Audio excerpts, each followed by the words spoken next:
ಎಲ್ರಿಗೂ ನಮಸ್ಕಾರ. ಏನು ಆಗಿದೆ ಅಂತ ನಿಮಗೆ ಆಲ್ರೆಡಿ ಮಾಹಿತಿ ರೀಚ್ ಆಗಿರುತ್ತೆ. ಆ್ಯಂಡ್ ಯಾರ್ಯಾರು ಪ್ಯಾನಿಕ್ ಆಗಿ ಮೆಸೇಜ್ ಮಾಡ್ತಿದ್ದೀರಾ, there is nothing to worry. I am completely fine. ಸ್ವಲ್ಪ ಏಟಾಗಿತ್ತು, ಬಟ್ ಡಾಕ್ಟರ್ಸ್ ಎಲ್ಲ ಪ್ರಿಕಾಷನ್ಸ್ ಎಲ್ಲ ತಗೊಂಡಿದ್ದಾರೆ and they have given treatment. So ದಯವಿಟ್ಟು ಯಾರು ಪ್ಯಾನಿಕ್ ಆಗಬೇಡಿ. And thanks to all the media, ನೀವು ಏನು ಕನ್ಸರ್ನ್ ತೋರಿಸಿದ್ದೀರಾ, and everyone who is messaging. Thank you so much. I am completely fine. Thank you.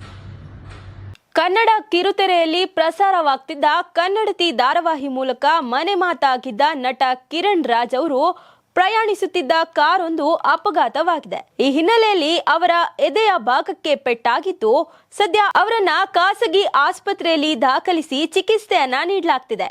ಹೌದು, ಕಿರಣ್ ರಾಜ್ ಮೊದಲ ಬಾರಿಗೆ ಅಭಿನಯಿಸಿರುವ ರಾಣಿ ಸಿನಿಮಾ ಸೆಪ್ಟೆಂಬರ್ 12ರಂದು ರಾಜ್ಯಾದ್ಯಂತ ತೆರೆಗೆ ಅಪ್ಪಳಿಸಲಿದೆ. ಇದರ ಪ್ರಚಾರ ಕಾರ್ಯದಲ್ಲಿ ತೊಡಗಿದ್ದ ಕಿರಣ್ ರಾಜ್ ಅವರು ತಮ್ಮ ಕಾರಲ್ಲಿ ಪ್ರಯಾಣ ಮಾಡುತ್ತಿದ್ದ ವೇಳೆ ಕೆಂಗೇರಿ ಸಮೀಪ ನಿಯಂತ್ರಣ ತಪ್ಪಿ ಕಂಬಕ್ಕೆ ಡಿಕ್ಕಿ ಹೊಡೆದಿದೆ. ಮುದ್ದರಾಯನ ಪಾಳ್ಯದಲ್ಲಿರುವ ವೃದ್ಧಾಶ್ರಮಕ್ಕೆ ಹೋಗಿ ಬರುತ್ತಿದ್ದ ವೇಳೆ ಈ ಅಪಘಾತ ನಡೆದಿದೆ. ಎಕ್ಸಿಕ್ಯೂಟಿವ್ ಪ್ರೊಡ್ಯೂಸರ್ ಗಿರೀಶ್ ಅವರು ಕಾರನ್ನ ಚಾಲನೆ ಮಾಡುತ್ತಿದ್ದಾಗ ನಿಯಂತ್ರಣ ತಪ್ಪಿ ಕಂಬಕ್ಕೆ ಡಿಕ್ಕಿ ಹೊಡೆದಿದೆ ಎನ್ನಲಾಗ್ತಿದೆ. ಇನ್ನು ಈ ಕಾರು ಡಿಕ್ಕಿಯಾದ ರಭಸಕ್ಕೆ ನಟ ಕಿರಣ್ ರಾಜ್ ಅವರ ಎದೆ ಭಾಗಕ್ಕೆ ಪೆಟ್ಟಾಗಿದ್ದು, ಸದ್ಯ ಖಾಸಗಿ ಆಸ್ಪತ್ರೆಯಲ್ಲಿ ಚಿಕಿತ್ಸೆಯನ್ನ ಪಡೆಯುತ್ತಿದ್ದಾರೆ. ಕಿರಣ್ ರಾಜ್ ಸದ್ಯ ಪ್ರಾಣಾಪಾಯದಿಂದ ಪಾರಾಗಿದ್ದು, ಸ್ಥಳಕ್ಕೆ ಕೆಂಗೇರಿ ಸಂಚಾರಿ ಪೊಲೀಸರು ಭೇಟಿ ನೀಡಿ ಪರಿಶೀಲನೆ ನಡೆಸಿದ್ದಾರೆ.